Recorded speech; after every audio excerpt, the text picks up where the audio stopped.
Morning guard. Salamat po. Psst, balik po. Yung ID mo, ipakita mo. Guard Oh. naman ha. Di pwede yan. Hanapin mo dun, balik. Boy, barin mo nga yan. Guard, wala to. Barin mo. Huli, kala mo makakatakas ka inspection ngayon.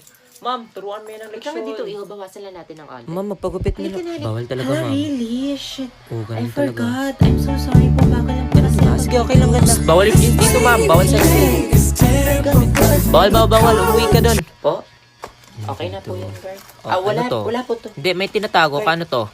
Ano to? Ay. Boy, ba't ngayon ka lang 10:00 na? Bawal na pumasok. Umuwi ka na lang. Sige po. Sir, wait lang, sir. Tabi! Gusto niyo pakamatay? Tabi daw. Sige na, mga guard, 4:30 na. Kanina pa kami alas 3 pinakawalan ng teacher namin. Guard, natatain na si Jessa. Titigas ng ulo niyo, bawal pa nga, di ba? Nung oras pa, 4:29 pa. Okay, practice exercise number 1. Sagutin nyo lang to guys, 5 question lang to. Okay, ready na? Ready na po. Ready na po. Okay, number 1. Pagpili ng paraan na makakasulong sa kabutihang panglahat. Alam ko yun eh. Alam ko na. Okay, number 2. Dito ay ginagamit ang tugon. Ma'am, bilis naman po. May lakad po ba tayo? Pinareview ko kasi kayo kagabi. Ano ba kasi pinagagawa ninyo? Ano ba yan? Wala pa akong sagot. Wala ka pa bang sagot, Rowena? Kung kaya sagutin mo ako.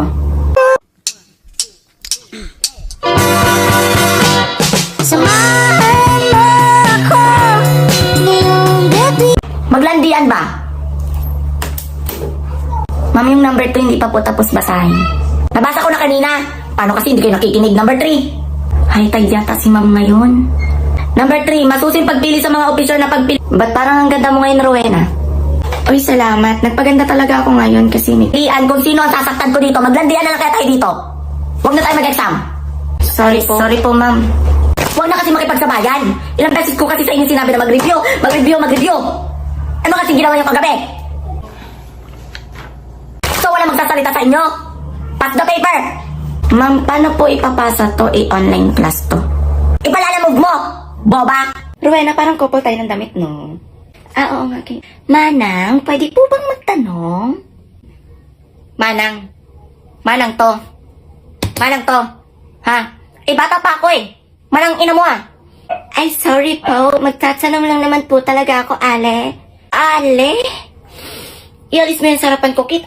Perkating ko yan. Tanggal ulo niyan. Pagpasensyahan mo na, Rowena. Tawagin mo kasi siyang ate. Pagpasensyahan niyo na po ako, ate. Tatanong lang po talaga ako. Pwede po ba ako magtanong? Hindi! Rowena, kalma lang. Ano ba kasing tatanong mo? Magtatanong lang po sana po ako kung saan po, papunta po. Po? Ang galang mo naman po. At puro po ka. Potang ina mo. Rowena, hayaan mo na. Sige ka, kapag na-stress ka niya, mababawasan yung ganda mo. Tinawag akong manang Tinawag pa akong ale.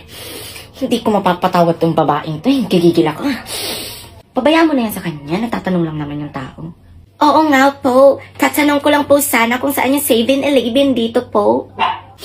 Sumakay ka ng jeep.